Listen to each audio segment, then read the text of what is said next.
እኔ ግን የማሸጉ ይሻላል ብዬ ነው። እንዴት ትላለህ? ደሬ እኔ ማለት የአንተ የመጀመሪያ ነህ። እኔ ሳስመጣ ማለት ነው።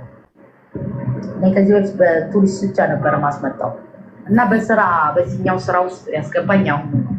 ወጣሁ እናገረኝሽ ልጁ ነው እና እኔ ደግሞ ልጁ ስራውን መጀመሪያ ማስጠንቀቂያው ነበር። ይሄ ስራ ላይ ስላለኝ ችግር የለውም ቸኮሌት ማሸጉ ትገባበታለሽ። 8 ነው ምንም ጣጣ የለውም። የዚህ 1000 ብር ኮሚሽን መኖሩንም አላውቅም ነበር። ስለዚህ እኔ አናግረዋለሁ። ለምንድን ነው 1000 የተደረገው ብዬ እኔ እዚህ እንዲከፈል አደርጋለሁ። አንሱ አንተ ጉዳይ አይደለም። ዋናው በቃ 1 ቀን 2 ቀን ቆየው ማደሪያ ያለ ብሏል። ያው አልጋ ባልጋን ሊሆን አይችልም፣ ግን እንደዚህም ቢመጣም እንጋፈጠዋለን ብያለሁ።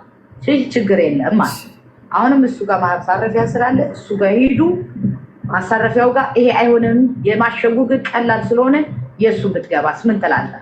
ደግሞ መጀመሪያም ብያለሁ የፋብሪካው የተሻለ በቾኮሌት ማሸጉ በቃ ያለን አማራጭ በሱ መግባት ነው። አሁን እያወራው ነበር እሱ። ስለዚህ በቾኮሌት ማሸጉ ነገ ከነገ ወዲያ ብሏል። በቃ በቾኮሌት ማሸጉ ትገባለህ።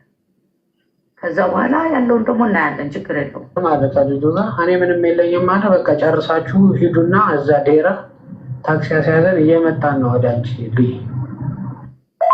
ብዙ በቃ እኔ ስራ አለብኝ ወጣታቸውን እኔ ላይ ያስቀምጡ ስለፈለጉ ነው ብሎ ሂዱ ካልሄዳችሁ አለ። ምንም ማድረግ አንችልም እየመጣን ነው።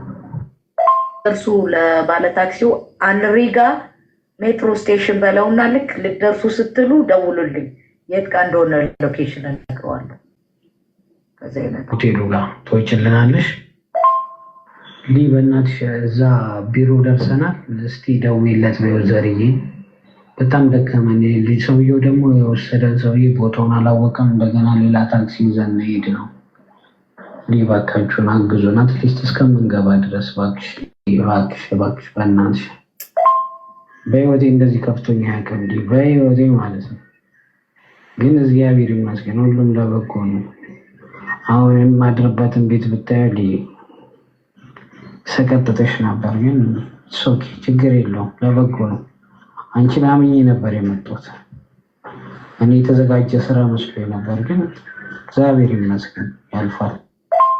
ኧረ እኔ በጣም ነው በቃ በጣም ነው በቃ ያዘንኩት። በህይወቴ እንደዚህ ያዝኛ አላውቅም። ነገርኩሽ 5 ግራም ምናምን 6 ግራም የሚከፈልበት ከባላ ባንጋሊዶሽ እና ኢንዲያኖች 12 ምናምን እንደውም ከዛ በላይ አንድ ክፍል ውስጥ ቅማር ቱሃን ያለበት ክፍል ውስጥ ነው የተኛሁት። በቃ እንደዚህ ብለሽ ነው እንዲያመጣሽኝ እኔ አረ በመድኃኒዓለም እንደው ምን ሆነ የት ነው የወደቀው እንኳን ብለሽ አልጠየቅሽም እኮ ቅድም ጥለሽን ሄድሽ። መኪናው የማይሆን ቦታ ጣለ። አረ አንቺ የከተማ ልጅ ነሻ። አትሊስት በቃ የሆነ ስራ እንኳን እስከማገኝሽ ሲኩሪቲ እኮ ቀረ አይደል? አትሊስት ስራ እንኳን ሳገኝ እስከማገኝ ድረስ አትሊስት ሻንጤ እንኳን አንቺ ቤት ቢያርፍ ምን ችግር አለ? እንደ ፋራ ሻንጤን ሽጎትት እኮ ነው ያልኩት ዛሬ። ይኸው ትካሽ እስከሚገነጠል አላሳዝንሽ? ወንድም ምናምን አንቺ የለሽም? ብር አያስፈልገም ብለሽኝ ቀኑን ሙሉ ምግብ አልበላሁም። ኪሴ ላይ 1 ብር የለም። ለታክሲ ከልጁ ጋር ሼር እያደረኩ ነው ሳዋጣ የነበረው። ኪሴ ላይ ብር የለም።